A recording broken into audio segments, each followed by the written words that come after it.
kind of negotiate this space, this contemporary art space. And we've been doing it for a long time, since the 80s. And it was a very challenging thing. And you know, some of the artists of my generation broke through, and some of us didn't. But there was the proposition, right, particularly that Futura put forth, in terms of breaking a paradigm, right, in terms of letter structure and actual painting. That was really the catalyst for a lot of things, especially in Europe, which took on this aesthetic, and then of course Los Angeles and other places. And so as we think about that, right, our place in that, right, as you think about that, right, and how do you respond to contemporary aesthetics that would be, quote unquote, accepted by those who may have seen something familiar. By the way, Brother Kofi has just joined us. Oh, man. Oh, boy. So big up, Kofi. You know, that's kind of a tricky thing, isn't it, right? To try to like negotiate your ideas and practice in relationship to or contrast to what the contemporary market supports. And that said, you've spent time in the studio exploring these ideas, right? In terms of more importantly, the application of paint. And these paintings, you said to me, well, you know, one could say, oh, okay, you know, like this is a contemporary painting and great colors and great movement, but you're like, wait, there's a letter in here. Yeah. This was the start. Yeah. You there? Yeah. So tell me about this, where you are with this contemporary work. So this one is more of like a, you know, actually started with the letter, but then it kind of turned to abstract way. So you just keep it there. But it was starting, you know, every painting that I do, what I call them letter studies now, starts with a letter, right? This was going to be a P. And then I kind of like just start with the general form of that with brush strokes. And I kind of like move towards it and try to create like a painting, but keeping to, you know, my figure instead of a face is a letter. And I try to capture that, right? And I try to, like, this is a P. And this is trying to, it's like wild style, but it's one letter. It's a painting also though. But it still remains to who I am as my history, but it's something new. I'm working with colors and I'm trying to like create something with the letter form, you know. Right. And so Art, if you could, and again, correct me if I'm wrong, because I'm gonna try to point out the P to people. Yeah. And you see my finger. Yeah. Is that the movement? Yeah. Yeah. And then it comes across like a little bit more in the middle. Yeah. Like straight to the left. Yeah. Like this. And then you can see it in the next, I think there's another slide where it's more defined, like right here. You can see a little bit more, but sometimes I lose it and it's okay. Right. But it's there, you know what I mean? And there's probably like 5 different P's. And you just got to go and find them yourself. And which one's you know, which one is the one you see?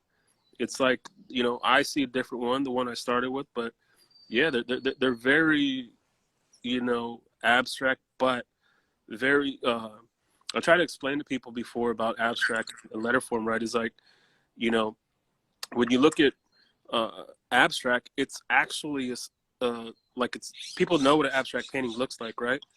When they look at graffiti, they don't know what that is. There's a person that could look at a painting, an abstract painting, be like, oh, that's a painting. And they look at graffiti and they'll be like, or a letter, and they'll be like, that's not art. Or that doesn't look like a painting. So I'm trying to like mix those initial thoughts from people, that it's a painting, but it's also a letter, you know? This is another P. And this one, you know, like I do a lot. P's, I do a lot of different letters, you know. I mean, this is way more abstract and there's a lot more letters, a lot more lines, but I'm mixing the gesture with the lines, and all those sketches and studies have, like, you know, progressed to this point. You know, Right. this is where I'm at today. Maybe, you know, I don't know where it's going to go, but this is where it's at today. Right. And so now as you're kind of it's what's really interesting is that you're pushing this forward, right? In terms of culture, painting, theory, about letters and about painting itself, and challenging us, you know, like you said, you know, like, what is it that you see? Yeah. And what's there that you don't see? Yeah. And it's like, I mean, I don't know much about music, but like, I feel like a lot of my stuff has to do with like jazz, like improvising, right? And like, you have enough fundamental understanding, which I think I do, of form, letter, color. And I just try to like, you know, improvise and create something, but I try to capture structure without limiting structure and having movement, and this moment where it's like chaotic, and you just took a snapshot of this craziness happening, and that's what it is, you know.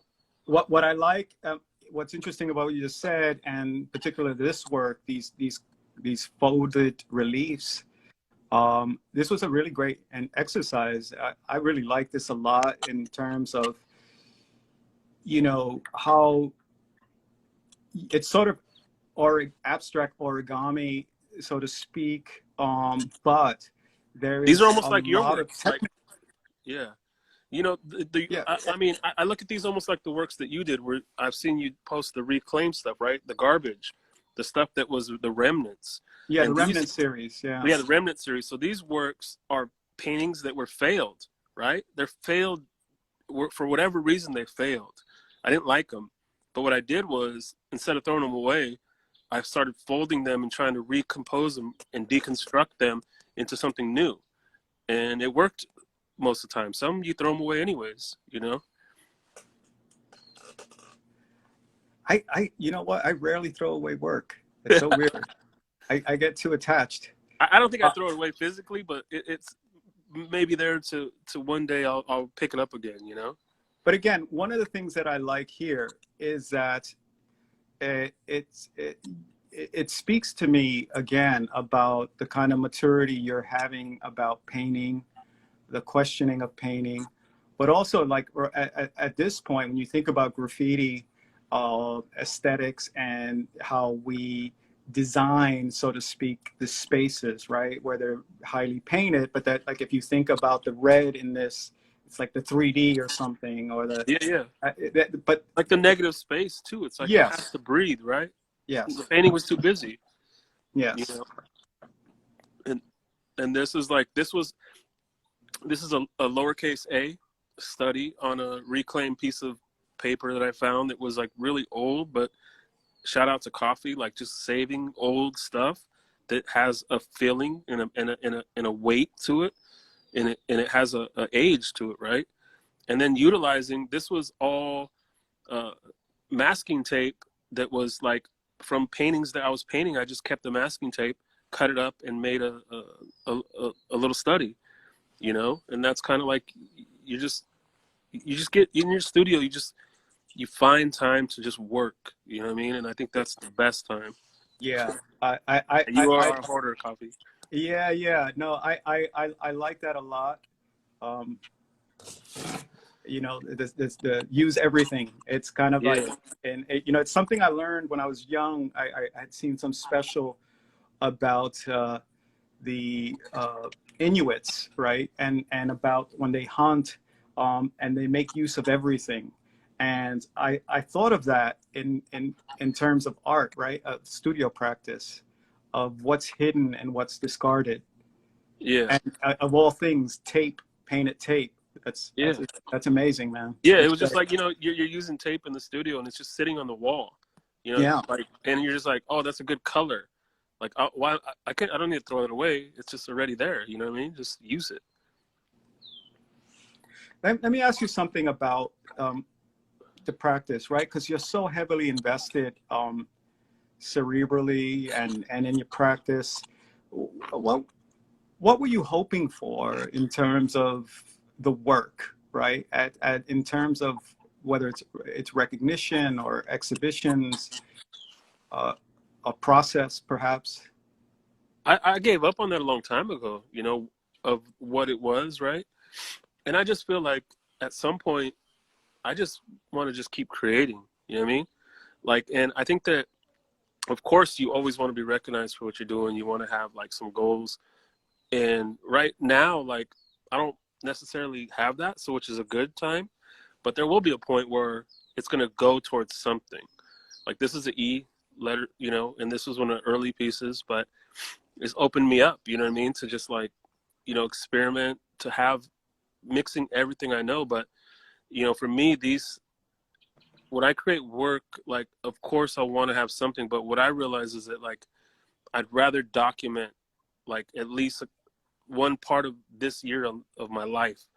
And that's how I'm seeing it. You know what I mean? And one day I'll have, you know, a show that'll put this stuff together. But, you know, if I get on people a lot that paint a lot of murals and I have conversations with them and I'm like, it's all good. I love what you're doing, but, you know, leave something for us. You know what I mean? And make some work, because I think that we need that. Yeah, you make a great point, and it's an argument I've had with a lot of people, and Remy, who's on board, knows this very well. When I kind of like say, look, man, yes, you're capable of doing all these big murals, but let's do the math, right, in terms of time and scale and what that means when you go into the studio. Yeah. In terms of your energy and the long-term return on that, right? Because you do the work, right? We have evidence of this work. He's quite good at that because he's prolific, but I say that to other muralists, you know, as well, that I happen to like. Yeah, me too. And I'm not going to name names, but they know who I am because I always get on them about it. yeah. So in your work, I mean, as we're pushing forward with your work, right, we're starting to see these themes from the early days play out, right? Yeah. And in the painting, and even in the drawing. And this is a more recent piece. So you're revisiting yourself again. Yeah, exactly. And this was like just a paint pen on another old piece of paper, you know, that I love the paper. It's like a acid, it's all faded. It's not acid free. It's like pure acid, probably, whatever that is. But, you know, I drew on it, and it just was something, you know, turned into a sketch. But it's like this one-time thing too, right? It's like you have one chance, no mistakes, and just get it done. Right. And again, like at the top, in the first part of our conversation, I pointed to a drawing and said, look, this will come back years on the line. And here it is, right? Yeah. It's you're going back to your roots, so to speak. Yeah, this is my name. Yeah, this is just the same version of that, but just a little bit more intricate watercolor study, but using a marker, you know, and mixing. There's another thing that I try to do in my work a lot, right, is contrasting traditional material with graffiti material. You know what I mean? Right. Like, This is a good example of that. Yeah, like a solid marker, mean streak with, you know, watercolor. And it's kind of just saying, you know, I'm in spray paint with acrylic. Like, it's like introducing these mediums, and it's just part of who I am. I'm both of these things. You know what I mean? I'm not just one. Yeah, and I like that you're willing to experiment and again hold on to your thread, so to speak. Yeah, I mean, I think it's important. So here, one of the last slides that we have is a more recent work. Yeah. Complete departure from anything we've just seen, so to speak. Tell me about this. So this is just a postcard I picked up at a flea market when I was in Paris. Kind of, I think, you know, I collect stuff when I travel. This was, I think, an Ingress painting, a postcard, a really antique, maybe, you know, from the 40s, I don't know, old. But I bought it, and I just put it in the drawer. And then one day I was like, I love this, but like, I can't really dissect it like I would a normal work. So I, you know, I left it there. And then like how do I just still make my mark on this, but also representing what it is, and then also then the accidental factor of it getting wet, and then that's when it was finished, when it deteriorated, right? And it's kind of speaking towards both things, you know, the history, the ephemeral nature of things, and then, you know, having spray paint on it and something that's who I am. You know what I mean? It's a conceptual representation of me. You know what I mean? Of the spray paint part, Right. and it's my conversation with history is the painting, right? And that's what it is. So two things. This let me fix the screen on me. There are two things, a couple of things actually. I want to touch base on that point, because not only are you pointing towards history, you're advocating history through Yeah. graph futurism, but also you're trying to advance it with the Myris Gallery. Yeah. Let's talk about that and the art market, the transition you had from studio practice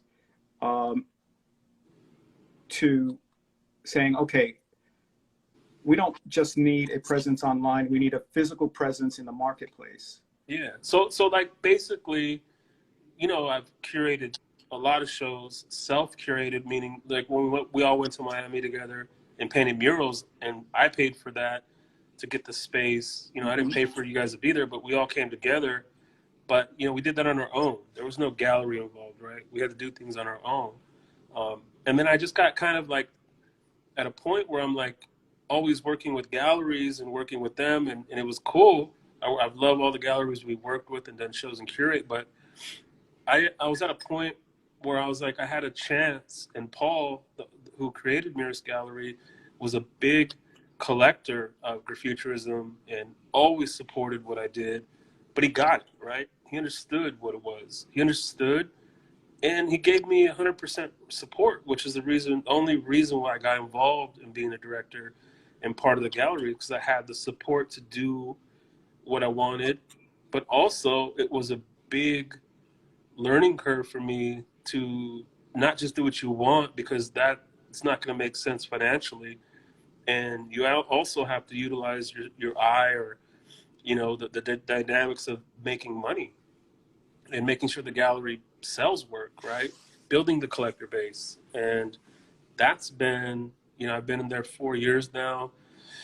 It's not been easy, you know, because the gallery systems are different. They're hard, you know, everything's taking over, you know, Instagram, artists selling direct, stuff like that is the norm now. So how do I give value to being in a gallery? Also, how do I sell work? How do I curate? How do I make sure that these, you know, I champion artists, but if we don't sell, I feel bad. Then, you know, it's like it's a whole different juggling act, right? And I'm just learning, man. I'm trying, but I feel like it's important to do it.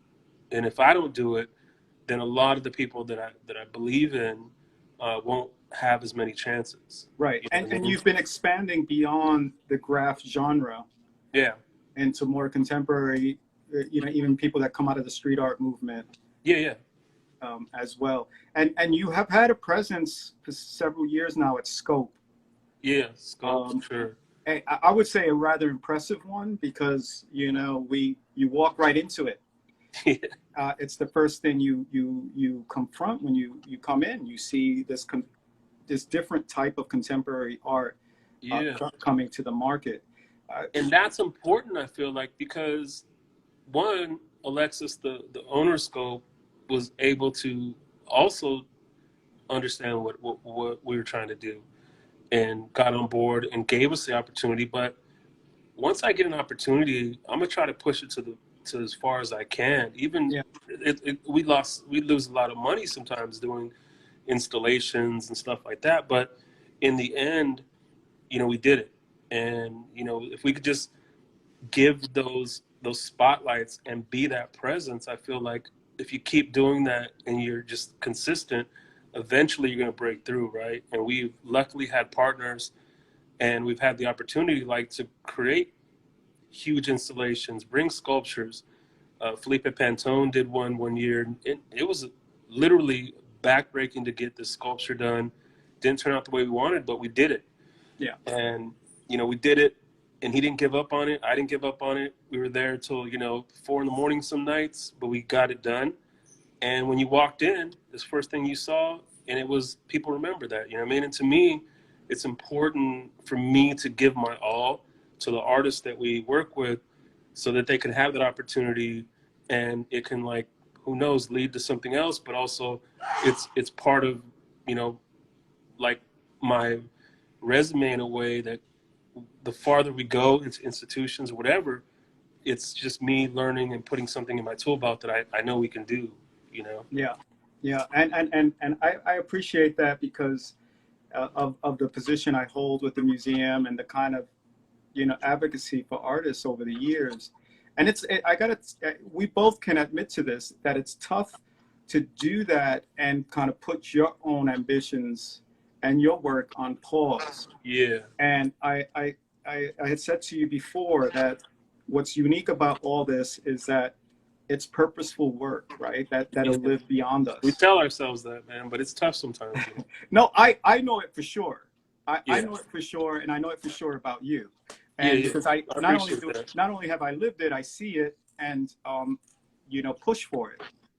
And it doesn't. We don't need to seek validation, so to speak, from the formal institutions or galleries, so to speak, because there's so few of us that engage in that space, so to speak. Yeah. Right?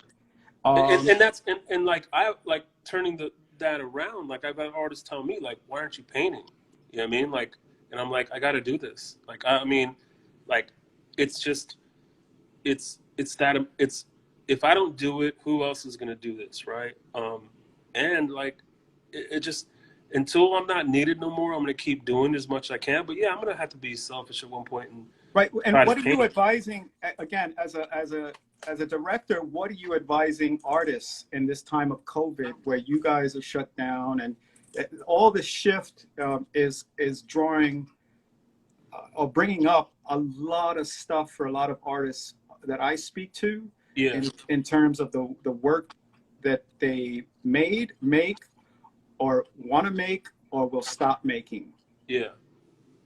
I think for me, what my conversation with artists right now is that, number one, I shut down even, for a couple months. We all did. It was a totally different, we've never had it. You said you kind of worked with something. I've never been a part of something that was such drastic change in your life, your everyday life.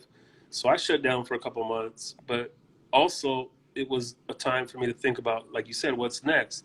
And when I started talking to artists, I'm like, hopefully you've been creating still. Hopefully you have something to say now that maybe you had time to do, that maybe, because a lot of these artists that I work with, they travel the world pretty much every single month and every single day. So like, it was insane for them not to be able to travel. Yeah. And this is the time to create work, because you're not out painting murals at every mural festival. You're not doing all these things. So create the work that you weren't able to do, is what I first tell them.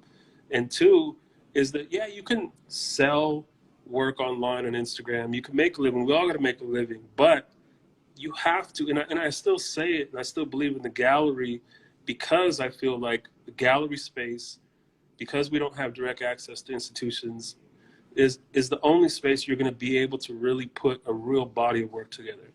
And you have to have that space still. Instagram can't replace a show. It can't replace 6 months of somebody working and creating an idea and building something, right? And so, yeah, like, I still tell them that, there's going to be a time where you're still going to have to do shows, because you still need to show what your place is going to look like in an institution one day. Yeah. And it's going to be a gallery first. And the second thing is that if you can't travel, what I'm doing right now is setting up a series of shows that are going to be virtual exhibitions, but just based on, 5, 6, 7 works that you've done during COVID. But like, let's show them, let's market them, let's push them out there. Maybe we can't travel and do a solo, but like, let's still represent them in a way, and let's still write about them. Let's still come up with something together. So this is a big thing for me, that I also, for me personally this year, is that I'm going to put together a show at the end of the year, is that I want to be able to make sure that everyone made a piece of work in 2020. I want people to document this year with something, right? And I don't want it to be a lost year because it's almost lost already. So I want to make sure that I give everyone an opportunity for a group show, and you could say, okay, this was 2020. You know what I mean? And I think that's important. It's not, you know, oh, 2021, let's move on. No, like let's document what happened. You know what I mean? And of course, you know, you're going to be challenged in the next couple months, just as we are with the museum, right? About staying open, about finding clever ways, a different model, so to speak, to stay engaged. And that is something we have always talked about. And again, that is something we did in the early 80s. The model was completely broken because, one, we painted on the streets and the trains, but also next thing you know, little galleries would pop up, whether it's Fashion Moda, Fun Gallery, and others, in the most obscure, unexpected places, so that there is a platform for people that don't always get that platform, right? Exactly. But at the end of the day, it comes back to economy. Yeah. Right. And that's a tough one, right? Because it's no longer that system, the Leo Castelli system, where he was supporting his artists and committed to his artists to make great art. Yes.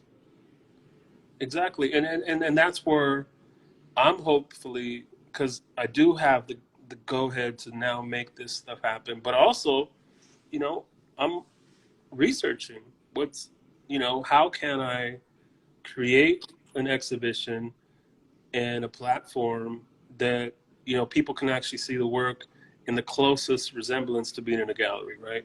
But it's also something that I've already been dealing with forever, because most of the artists that I work with are international, the collectors are international, so like we need this anyways. But you know what I mean? Why not? What's going on domestically that it doesn't stick? Why doesn't it stick here in America?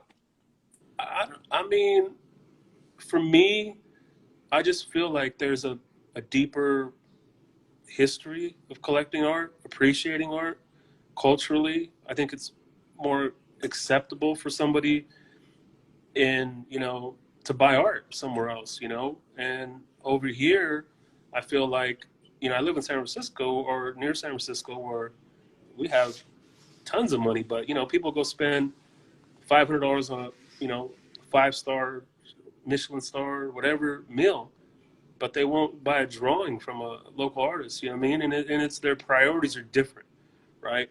They'll go out and take a selfie of a $500 plate of food, but not support an artist. And it's just culturally, it's just different. They live with those things that are important to them, which food is important to them, or, and then they'll go to IKEA and put a frame up in their house, and then they pay $4,000 rent. So it's just a balance of or what's the word? But they're just not aligned, right, to be collecting art. And maybe I try to help educate, but I can't get to everybody, right?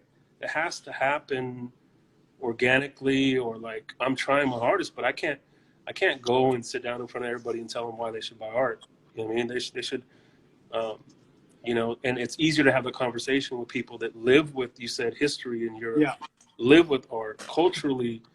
And here we're grinders. We work every day. We eat lunch on our desk, and we don't see the daylight. You know what I mean? So I don't get it. I get it why you want to go out and have beer and drink and have a nice meal, because you're done with it at the end of the day. But we got to get better than that. You know what I mean? And I think that Well, I've always said this, and particularly, when I'm confronted with the issue about surviving as an artist, which is people don't understand how much an artist struggles, or even how I struggle. I just make the struggle look good. But I say this: if it wasn't for my community of peers, of people who are on board with us now, people who have supported us and that have advocated for us, and that do the smaller purchases, right? Yeah. That there's this other microeconomy that's long been there and supporting us, because we have been a culture that cultivates young collectors, right? Yeah. That young collectors become older collectors, right? Yeah. And value is created this way. And it's something unlike anything I've ever read in the annals of art history, so to speak. And that's to our benefit. And of course, as we get older and more prosperous, Yeah. and actually more diverse, right? Because you and I know that the museum system, or rather the gallery system, maybe even sometimes the museum system, frowns upon some of the practices we have as a culture, right? Yeah. Yeah. In that we'll do a print, we'll do a toy, we'll do a mural, like we'll do fashion, everything goes, right? Yeah. Yeah.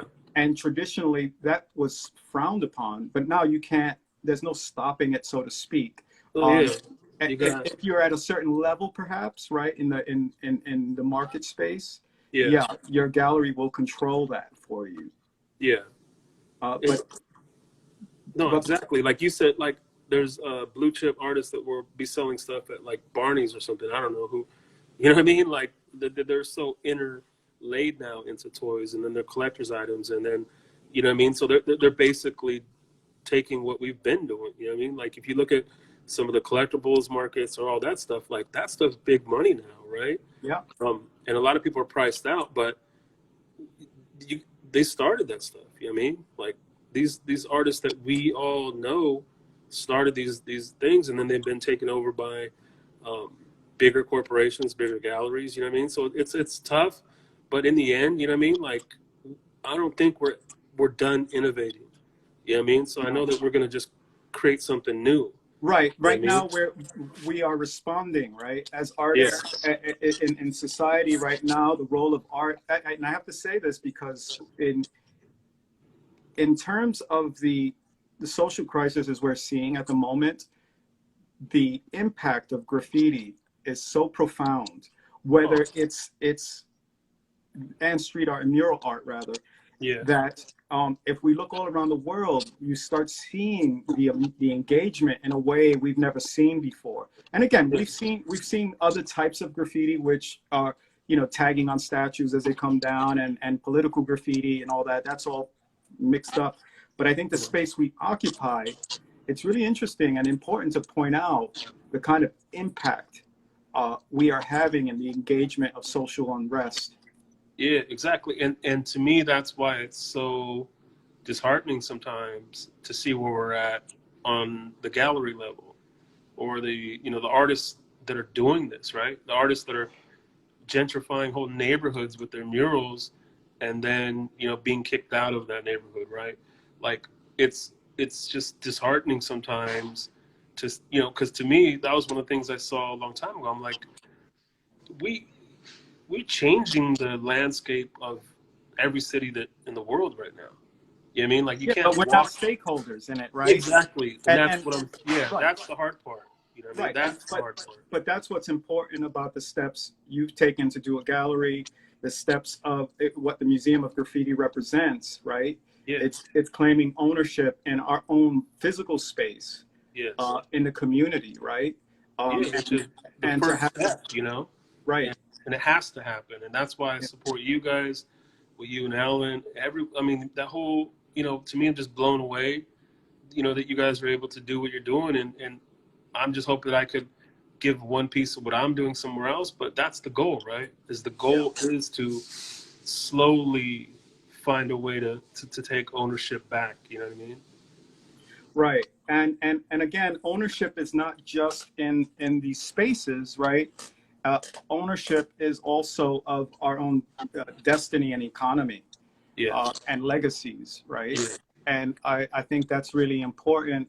And as we wind this down, I want to say that you and I are legacy oriented, more, and borderline, well, not borderline, pretty much exact market oriented at times. I am at times. You are specifically.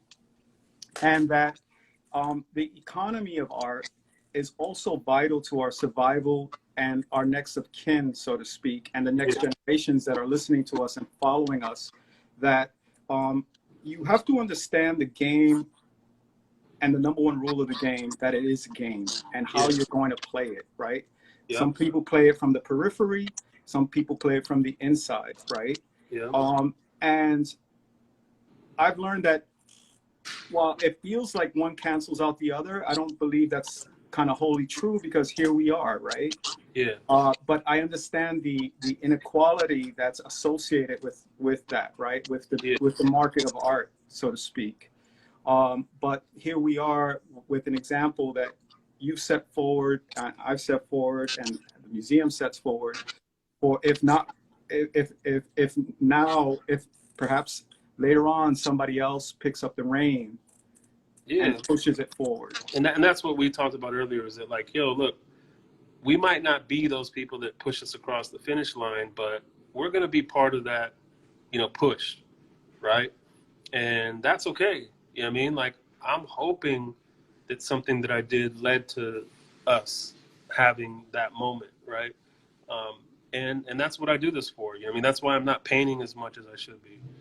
That's why I'm not, doing a lot of things that I should be. But, for me, it's still very important, you know what I mean? Yeah. To do that. And hopefully, what we leave something behind for everybody. Yeah. And I mean, we're making an impact, but what we're asking for is consistency and access, right? Yeah, no doubt. Having space in the playground we play in rather. So Yes, Art, if you have a closing statement, the floor is yours. Not really, man. Just appreciate everyone that stayed in here, heard us talk, and all the artists that have been part of the Futurism, the gallery, myself, you know what I mean? And thank you, Mayor. Thank you, Museum of Graffiti. You guys are setting the perfect example, you know what I mean? And hopefully we can, take that and run with it. And that's, what I mean? Yeah. That's so, it. Yeah. And on behalf of myself, my squad here at the Museum of Graffiti, all our friends who support us, man, I really want to thank you, for sharing your story. Yeah. And your work, but also, for doing something that was rather instrumental for all of us, right, with Graffuturism, and what that represents. And so I want to encourage people to, follow you online with that, but also to really take the time to read. Yes. To read some educate of these yourself, things. for sure. Yeah. I mean, there's so much influence in the world, but just keep moving. There's one thing that I say, everyone asks me, what's Graffuturism? And it's, to me, something that I live by, is that, like, keep progressing. You know what I mean? Yeah. It's about progression. That's it. Simple. Just progress. Be better than yesterday. You know? There it is. Wait till you see what I got in stores. Got you, man. All right, man. Peace. My brother, I love you, man, and I appreciate you. Thank you. Thanks for wearing the hat. I'm glad we matched today. You didn't have the cigar though, like me. You know what I mean? Yeah, I don't smoke cigars, unfortunately. So I want to thank you and let people know that upcoming for us at the museum, we have the Gustavo Oviedo show coming up, which is quite fascinating.